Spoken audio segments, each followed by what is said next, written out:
Сайн байна уу? Таны ажил сайн уу? Сайн байна уу? Тавтаа сайхан байна да. Тэгээд л Чингэлтэн прокурорд хүсэлтээ өгөө явж байна. Ямар өсөлт вэ? Хөрөнгөний үнэлгээг нь хүлээн зөвшөөрөхгүй буруу үнэлсэн байна, багаар үнэлсэн байна. Тийм учраас дахин үнэлүүлье гэдэг хүсэлтийг Чингэлтэн прокурорд гаргасан. Тэгсэн чинь прокурор бол хүсэлтийг хангаад дахин шинжээч томилгыг мөрдөгчөд таалгасан. Гэтэл нөгөө мөрдөгч нь үнэлгээг нь хүлээн зөвшөөрөхгүй гэж байгаа компаниар ахаад үнэлгээ хийхээр тогтоол үлдсэн байгаа байхгүй. Тэгээ ингэж болохгүй шүү дээ. Тэгээ тийм учраас одоо энэ тогтоолын хүчинг болгоод ахаад өөр компаниар үнэлгээ хийхийг одоо шийдвэр гаргаж өгч гэсэн хүсэлтийг л тавилаа. Энэ ямар учиртай хэрэг юм бэ? Прокурор тэгээ таны хүсэлтийг хангах юм уу? Мэдээж хангана шүү дээ. Энэ хоёр газар за түүн дээр байгаа үйл хөдлөлийг улсын бүртгэгд бүртгүүлээч гэдэг нөгөө нэг барилга барьжсэн, засвар хийжсэн. За тэгээд уг барьсан барилга дээр хамтран ажиллах хүсэл тавьсан тэр хүндээ нөгөө өмчлөгч хүн за тэр нь бол мэдээж гадаадын хүн. За гадаадын хүн улсын бүртгэгд бүртгүүлэх итгэмжил өгсөн байгаа. Тэр итгэмжлийг ашиглаад хуурамч бичиг баримт үйлдээд нөгөө хоёр газар хоёр үйл хөдлөлийг өөрийнх нь нэрээр шилжүүлээд авцсан асуудал байхгүй. Тэгээ энэ асуудлаар 2018 онд одоо уг иргэн цагдаагийн байгууллагт гомдол гаргасан байдгийг 2-3 өмгөөлөгч авсан байдгийг. Тэгээ 4 жилийн хугацаанд энэ хэрэг шийдэгдээгүй. Тухайлбал энэ хэрэг дээр буруутгаж байгаа хүний ганц удаа асуусан байдаг. Нөгөө газрын эхнэрийнхээ нэрээр шилжүүлсэн байдаг. Нөгөө эхнэрийн хамтран одоо залилсан гэж үзээд асуугаагүй байдаг. 2-3 хүн гэлж асуусан байдаг. Ерөөсөө ингээд 4 жилийн хугацаанд хийсэн ажил нь болов. Тэгээд 4 жилийн дараа буюу 22 оны 8 сарын сүүлээр надад хандсан. Тэгээд хандангуут нь би хэргийн үзлээ. Үнэхээр одоо ажиллагаа хийгээгүй. Нөгөө хүмүүс үнэхээр залилсан байдаг. Тэгээ итгэмжил нь 1 жилийн хугацаатай байхад 3 жилийн дараа өөрийнх нь нэрээр үйл хөдлөх нь болго авцсан байгаа байхгүй. Тэгээ ийм л асуудал. Тэгэхээр би уг эрүүг эргийг сэргээж өгөөч гэсэн хүсэлтийг за дээрэс нь одоо үнэтэй холбоотойгоор ажиллагаа хийх хүсэлтийг прокурорт гаргасан. Прокурор хүсэлтийг өгөнгүүт одоо тэр дорн тэр өдөр эрүүг эргийн сэргээгээд 6 авслыг одоо ханхыг зөвшөөрч за мөрдөгчөд чиглэл өгсөн байдаг. Энэ бол 9 сарын 1-ний өдөр байхгүй. Тэгээ эндээс 5 хүсэлтийг хангацсан. Өөрөөр хэлбэл лавлгаа авах, мэдээлэл авах хэргийг нотлохтой холбоотой асуудал байсан учраас лавлгаа авах нь авцсан. 6 дахь нь мөрдөгч юусэн хангаж өгдөг.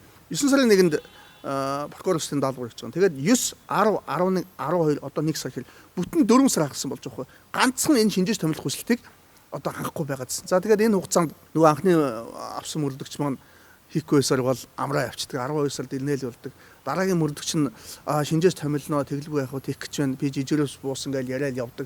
Ахаа залгангууд би цагдаагийн байгууллагаас гарцаал болдог. Тэгээд дараагийнх нь асуухаар шинэ мөрдөгчдөр хуваарлах чинь л гэждэг.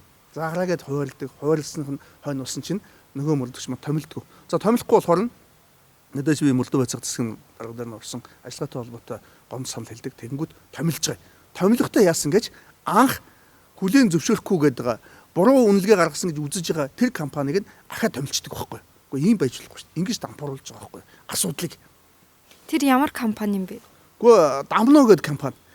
Уг асуудал дээр Дамно гэдэг компани хохирлын үнэлгээг 74 сая гэж гаргасан байхгүй. Гэтэл нөгөө хохирогч маань болохоор хөрөнгөний үнэлгээг ахаад өөр компаниар хэлгээд одоо цагдаад гаргахдаа тэрбум 45 саяар гаргаж байгаа байхгүй. Тэгэхээр 74 сая тэрбум 45 сая гэж асар их зөрүүтэй байхгүй. Тэгэхээр ийм байж болохгүй байхгүй. Тийм учраас энийг одоо шалгуулъя дахин шинжээж томилуулъя гэдэг хүслийг бид гаргаж байгаа байхгүй.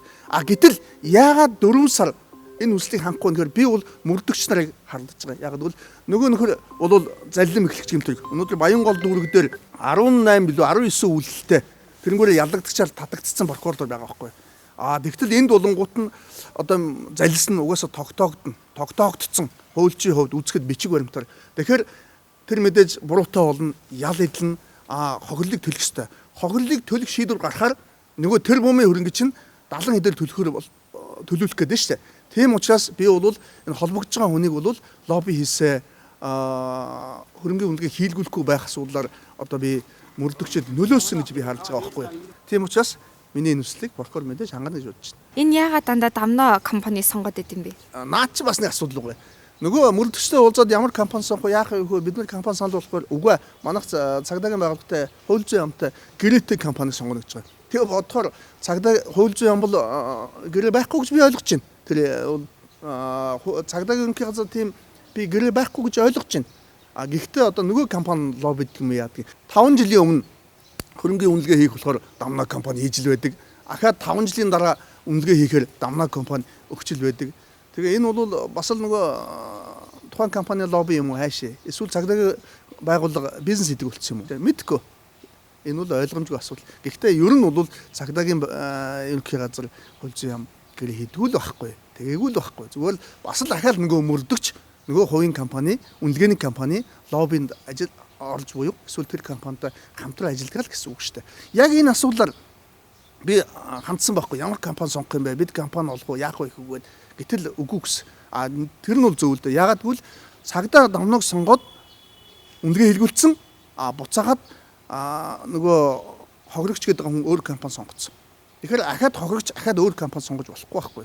Сонгоод хамаагүй бид нар сонгоод нөгөө байгууллагын шударгаар үнэлгээ хийх нь бол бидний төлбөрөө төлөөд ахаад хийлгэж болно л доо. Тэгэхээр мэдээж өөрөө гомдол гаргасан газрыг хийлгүүлэхгүй гэж компаниг сонгох ёстой. Хамгийн харамсалтай бөгөөд эмгэнэлтэй инээдтэй нь домноог сонгоцсон байхгүй. Энэ л болохгүй. Та прокурор болон цагдаагийн хуулийн байгууллагын хууль бус ажиллагааны талаар бол хөндөд байна л да. Тэгээд тэдгээр хүмүүсийн асуудлын талаар одоо хүлээж авч гин үү? Гэхдээ хүлээж авч байгаа шүү дээ, авдаг шүү дээ. Тэ хүлээж авах хэрэгтэй байхгүй юу? Зүгээр шүүрэл авах хэрэгтэй байхгүй юу? Одоо манай ерөнхийлөгч ерөнхий сайд нар бол айгүй мэдрэмжтэй шүү дээ, тий? Олон нийтийн сүлжээгээр ямар асуудал авна уу тэрийг авдаг, гаргасан шийдвэрээ уучлаарай өстө буруу байлаа гэвэл дорн өөрчилдөг. Яг энэ шиг эдгээр байгууллагын ажилтнууд иймэрхүү мэдээлэл гарангууд энийг шалгах хэрэгтэй байхгүй юу? Прокурор цагдаа шүүх бүгдэн дээр нь дотоод хяналт болон одоо шалгадаг хариуцдаг одоо байгууллагууд байж байгаа шүү дээ. Өнөөдөр шүүхийн буруутай үйл ажиллагаа гэх юм бол шүүхийн ерөнхий зөвлөл ийм мэдээлэл гаргаж шалгаалах хэрэгтэй байхгүй. Прокурор бол бас прокурорын шалгаалах хэрэгтэй. Цагдаа гэхэл цагдаа дотоод хяналтаараа шалгаалах хэрэгтэй. Тэгээ шалгаад мөн бол мөн, буруу бол буруу. Эсвэл одоо хүний нэр төрөлд халдж гин үү? Халдсан бол буруутай, халдаагүй бол тухайн албан тушаалтанд хариуцлага тооцох хэрэгтэй байхгүй. Бүх хүмүүс хариуцлагатай биш, бүх хүмүүс ажилдаа эзэн биш. Иймэрхүү алдаа гаргаж байгаа, иргэдийг хохироож байгаа, хийх ёстой хийж чадахгүй байгаа эдгээр хүмүүсүүдэд хариуцлага тооцох одоо ийм мэдээллийг бол шүүрэл авах ёстой. Өөрөөр хэлбэл ажиллагаатай холбоотой би гомдлыг яриаггүй байхгүй юу? Албан тушаалтантай холбоотой гомдлыг ярьж байгаа байхгүй юу? Ер нь бол эрүүл иргэн захиргааны бүхэл хэрэгдээр энэ албан тушаалтны одоо ажилдаа хариуцлагагүй хандах, хайн хандах, санаатайгаар одоо юу гэдэг юм одоо үйлдэлийг нөлөөнд автах ашиг сонирхлын зөрчил үүсэх асуудал ер нь байж л байдаг байхгүй юу? Харамсалтай нь энийг одоо иргэд болон өмгөөлөгчд энэ асуудлыг гаргахгүй байна, тавихгүй байна, ярихгүй байна. Ярьлаа гэсэн бас нөгөө хариуцлага тооцоолох албан тушаалтанд би хандахгүй байна гэж би хараад байгаа. Тэгэхээр энийг бол зүгээр тухайн байгууллагын ажилтнууд зүгээр өлгөөл авах хэрэгтэй байхгүй. Бид хэргийн ажиллагаатай холбоотой асуудлаар гомдол гаргаж юм олон нийтийн сүлжээнд тавиагүй байхгүй юу. Нэг хэрэг чинь маш олон ажиллагаа багш нөгөө танилцуулах ажиллагаа одоо гэрэл чухлагчийг асуух ажиллагаа шинжээж томилох гэх мэтлэнгээр маш олон зүйл байдаг байхгүй. Тэгэхээр энэ бүх одоо зүйлийг одоо таалагдахгүй нэгээд гомдол гаргаад явал эн чинь хэдэн мянган мөрдөгч, хэдэн зуун прокурор, хэдэн зуун одоо шүүгчтэй холбоотой өстой замбрааг болно шүү дээ. Тэгтэл би бол энэ хэргийн ажиллагаатай холбоотой өсөлтөг ярихгүй байна. Албан тушаалтантай холбоотой асуудлыг яриад байгаа. Тэгэхээр шууд өлгөж аваад тухайд хариуцлага тооцоод алдааг нь засаал залруулаад явах хэрэгтэй байхгүй. За танд ажлын амжилт хүсье. За баярлалаа.